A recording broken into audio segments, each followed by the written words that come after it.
अस्सलाम वालेकुम my YouTube family, welcome back to my new vlog. I am जोरीज़। आज हमें गारे हिरा जाना था। गारे हिरा जाने के लिए हम लोगों ने टैक्सी करवाई। गारे हिरा जाने के लिए आप टैक्सी करवाते हैं, वो आपको 15 या 20 रियाल में आपको मिल जाती है। हमने टैक्सी तो करवा ली है, वो जगह है जहाँ पे आपको उतर आके ना गारे हिरा जाने के लिए उतरना होता है, लेकिन हमें टैक्सी वालों ने गलत जगह पे उतार दिया। हमें उस ट्रैक पे उतार दिया जो गारे हिरा का पुराना ट्रैक था, जो कि रास्ता बिल्कुल बंद था। ये पहाड़ था जहाँ से आप चढ़ के गारे हिरा तक जाते हैं। और ये वो होटल है जो स्टार्टिंग में गारे हिरा में आता है, जहाँ पे लोग काफ़ी खाने पीने की चीज़ें वगैरह और पानी हर चीज़ ले रहे होते हैं। तो कई दफ़ा ये होता है कि बाज़ औक़ात लोग जब वापस आते हैं गारा हिरा से होके, तो काफ़ी दफ़ा ये देखें पूरा वो बता भी रहे हैं, सारा पहाड़ वगैरह सब कुछ दिखा भी रहे हैं कि ये रास्ता है, ये सब कुछ है। तो बहुत ज़्यादा लोग थक भी जाते हैं, वो फिर यहाँ पे आके रेस्ट कर रहे होते हैं।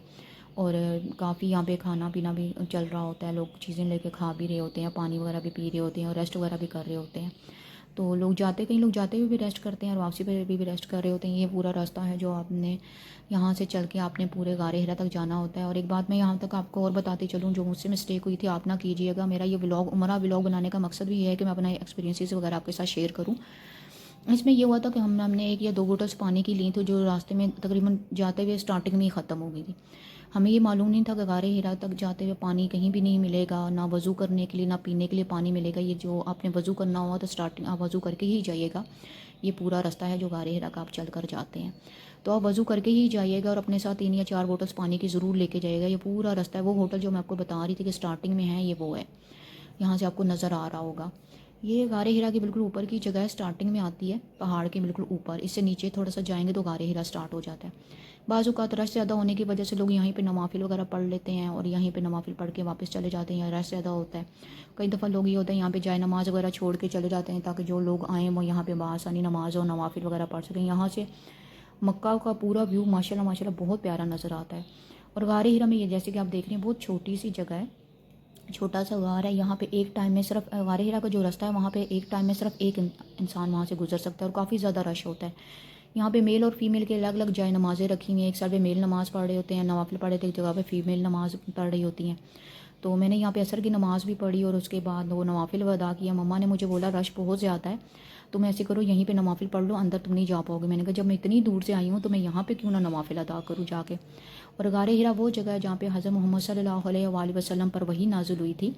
वाह। और अल्लाह ताला ने मुझे जब ये जगह देखने की भी सादत नसीब फरमाई, मैंने शुक्र अदा किया कि मैंने नवाफिल वहाँ पे पढ़ लिए। हम अब वापस जाने लगे हैं। जैसे कि मैंने आपको बताया था कि हमने सुबह 11 बजे चलना स्टार्ट किया था और शाम हो गई थी। ये देखें पूरा यहाँ पे मक्का का व्यू नज़र आ रहा है और खाना काबा का टावर भी ना यहाँ से नज़र आता है। काफ़ी ज़्यादा खूबसूरत नज़र आ रहा है। रात के टाइम तो ये जगह बहुत खूबसूरत नज़र आ रही होती है। पूरा व्यू बहुत प्यारा और बहुत खूबसूरत नज़र आ रहा होता है। लोग वीडियोज़ वगैरह बना रहे होते हैं, पिक्चर्स वगैरह ले रहे होते हैं और काफ़ी प्यारा ये पूरा ट्रैक है। वो हमें शाम होगी वापस आते आते, पूरा दिन चलते चलते पाँव बिल्कुल थक चुके थे। अब चलने की बिल्कुल भी हिम्मत नहीं थी। आप कदम एक जगह पे रखते थे, जाते दूसरी साइड पे। ये देखें कितना प्यारा लगा। ये जगह मुझे बहुत प्यारी लगी थी। ये जब आप गारे हिरा से नीचे उतर के जाते हैं तो यहाँ पे काफ़ी होटल्स वगैरह बने हुए हैं, जहाँ पे खाने पीने की काफ़ी चीज़ें मिल रही होती हैं। गिफ्ट्स वगैरह आप किसी के लिए लेना चाहें तो यहाँ से ले सकते हैं। जाए नमाज़ वगैरह यहाँ पे मिल रही होती हैं, तस्बीहां मिल रही होती हैं। तो काफ़ी लोग यहाँ से चीज़ें ले भी रहे होते हैं। यहाँ ये है कि काफ़ी महंगी चीज़ें मिल रही होती हैं, जो लेना चाहे वो ले भी सकते हैं। और यहाँ का व्यू मुझे बड़ा प्यारा लग रहा था, काफ़ी खूबसूरत जगह लग रही थी। मैंने जल्दी से इसकी वीडियो बना ली। माशाल्लाह बहुत प्यारा लग रहा था। यहाँ पे सब लोग काफ़ी लोग यहाँ पे बैठ के रेस्ट भी कर रहे थे और खाना वगैरह भी खा रहे थे, क्योंकि पूरा दिन आप चलते चलते बहुत ज़्यादा थक जाते हैं। तो यहाँ पे रेस्ट करने का मौका मिल जाता है, थोड़ा सा फ्रेश हो जाते हैं यार। और जगह भी बहुत खूबसूरत है, देखने में भी बहुत खूबसूरत है। आप लोगों भी जैसे देख रहे होंगे कि माशाल्लाह बड़ी प्यारी नज़र आ रही है। और ये मेरे भाई को यहाँ पे गिफ्ट पसंद आ गए, रिंग्स, ये चांदी की रिंग्स है, बहुत प्यारी रिंग्स थी यहाँ पे। तो उसने गिफ्ट के लिए भाई के लिए रिंग्स वगैरह भी ले ली, जो काफ़ी खूबसूरत थी। नेक्स्ट डे हमें मस्जिद आयशा जाना था उम्रे के लिए। उसके लिए हमसे गलती हुई, हमने अपने होटल वालों से बोला कि आप हमें बस में मस्जिद आयशा छोड़ दें, क्योंकि हमें रास्ता नहीं इलम था। तो उन्होंने उस टाइम तो हम ही भर ली, लेकिन बाद में उन्होंने हमें आधे रास्ते में उतार दिया और कहा यहाँ से आप टैक्सी लेके आप जा सकते हैं। जब आप किसी नए मुल्क में आए हों, पहली दफ़ा उम्रे पे आए हों, तो थोड़ा सा मुश्किल तो डिफ़िकल्ट तो होता है। तो हमने फिर वहाँ पे हमने टैक्सी करवाई, दोबारा हमने टैक्सी ली। टैक्सी वहाँ तक आपको 15 या 20 रियाल में आपको वो टैक्सी मिल जाती है, जो आपको मस्जिद आयशा तक लेके चली जाती है।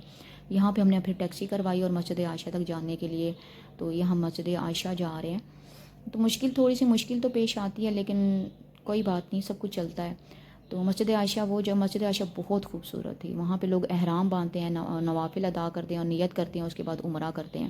یہ مسجد عائشہ ہے, بہت پیاری مسجد ہے. یہاں پہ لیڈیز اور جینٹس کے لیے الگ الگ واش روم ہے جہاں پہ آپ وضو کر سکتے ہیں اور احرام وغیرہ باندھ سکتے ہیں. یہاں پہ کافی سٹالز وغیرہ بھی لگے ہوئے ہیں جہاں پہ تسبیح اور جائے نماز وغیرہ آپ کو بآسانی مل جائیں گی. جو لینا چاہے یہاں سے لے سکتا ہے. ہم نے بھی یہاں پہ وضو وغیرہ کیا اور نوافل وغیرہ ادا کیے اور نیت کی. یہاں پہ لیڈیز سائڈ کے لیے الگ جگہ ہے, جینٹس کے لیے الگ سائڈ ہے. لیڈیز یہاں پہ ہمیں عصر کی ٹائم ہو گیا تھا, ہم نے عصر کی نماز ادا کی. عصر کی نماز ادا, اندر کافی رش تھا جس کی وجہ سے اندر نہیں جا پائے, صحن میں ہی نماز پڑھ لی کیونکہ اندر مسجد کے اندر کافی رش تھا. تو ہم نے یہیں پہ نیت کی, عمرے کے لیے نیت کی اور یہاں سے نکلے عمرے کے لیے. آپ کو ایک اور بات بتاتی چلوں کہ مسجد عائشہ کے بالکل سائڈ پہ وہاں پہ بسیز وغیرہ کھڑی ہوتی ہیں جو آپ کو حرم تک لے کے جاتی ہیں. آپ بآسانی وہاں, وہ آپ سے 4 ریال لیتے ہیں اور آپ کو حرم تک لے کے جاتے ہیں. آپ بآسانی وہاں پہ اس بس میں جا سکتے ہیں اور وہ آپ کو حرم سے کافی دور اتارتی ہیں. وہ بھی کافی لمبا ٹریک بن جاتا ہے جانے کا, اور اس میں بھی آپ بہت تھک جاتے ہو کیونکہ کافی لمبا رستہ ہوتا ہے جو آپ کو مسجد حرم کے باہر جب بس آپ کو اتارتی ہے. یہ میرا سیکنڈ عمرہ تھا. یہاں پہ میرے پاؤں پہ ویل چیئر لگی تھی اور میرے پاؤں پہ بہت زیادہ درد ہو رہا تھا اور چلا بھی نہیں جا رہا تھا. اور یہ صحیح پہ میں تھی صفا مروہ پہ, اور میں نے پھر اپنا عمرہ بڑی مشکل سے میں نے اپنا عمرہ کمپلیٹ کیا. آپ خانہ کعبہ جب جاتے ہیں نا تو بہت ساری جگہیں ہیں جہاں پہ آپ بیٹھ سکتے ہیں, نوافل وغیرہ پڑھ سکتے ہیں, لیکن خانہ کعبہ کو بالکل سامنے دیکھنا اور اس کو فیل کرنا, وہ فیلنگ ہی الگ ہوتی ہے. پھر نیکسٹ ڈے ہم لوگ جبل رحمت کے لیے روانہ ہوئے. وہاں پہ بھی آپ کو 15 یا 20 ریال میں آپ کو ٹیکسی مل جاتی ہے جو آپ کو جبل رحمت تک لے کے جاتی ہے. یہ جبل رحمت ہے, مینا کا میدان ہے, سارا مینا کا میدان ہے جیسے کہ آپ سب دیکھ رہے ہوں گے. کافی خوبصورت جگہ ہے یہ بھی. اور یہ وہ جگہ ہے جہاں پہ حضرت آدم علیہ السلام اور اماں حوا دونوں پہلی بار آپس میں ملے تھے. یہاں پہ لکھ کے بھی لگایا ہوا ہے کہ ہم نے سجدہ نہیں کرنا, بوسہ نہیں دینا, لیکن لوگ پھر بھی سجدہ کر رہے ہوتے ہیں, بوسہ دے رہے ہوتے ہیں. بس جتنا بھی منع کیا جائے لوگ منع تو نہیں ہوتے نا. اسے حضرت آدم علیہ السلام اور اماں حوا کی پہلی یہاں پہ ملاقات ہوئی تھی. اسے جبل توبہ بھی کہا جاتا ہے کیونکہ یہاں پہ حضرت آدم علیہ السلام نے اپنے گناہ کی توبہ کی تھی.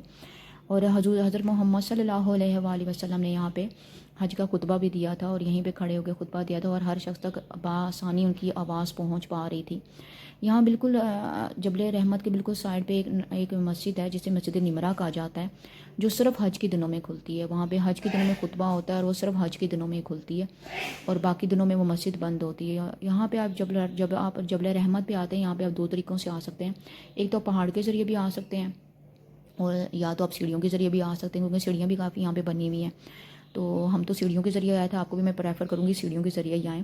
اور ایک بات اور میں آپ کو کہوں گی کہ آپ نا صبح یا شام میں آئیں کیونکہ دوپہر میں جب آپ آتے ہیں تو بہت زیادہ گرمی ہوتی ہے اور مشکل ہو رہی ہوتی ہے. ہم سے بھی غلطی ہوئی کہ ہم دوپہر 12 بجے میں نکلے تھے, لیکن آپ صبح یا شام میں جب آپ کو موقع ملے تب آپ نکلیے گا. اور یہ دیکھیں پورا راستہ, یہاں سے پورا راستہ چلتے ہوئے آپ کو جبل رحمت تک جانا ہوتا ہے. پورا یہ مینا کا میدان ہے جو آپ کو نظر آتا ہے جو حج کے دنوں میں پورا وائٹ ہوا ہوتا ہے. تمام حجاج کرام یہاں پہ اکٹھے ہوتے ہیں اور یہاں پہ ہوتے ہیں. بس میرا آج کا ولاگ یہاں تک ہی تھا. میرے چینل کو لائک کیجئے, سبسکرائب کیجئے اور بیل آئیکن کا بٹن دبانا نہ بھولیے گا. مجھے اجازت دیجیے. اوکے, اللہ حافظ.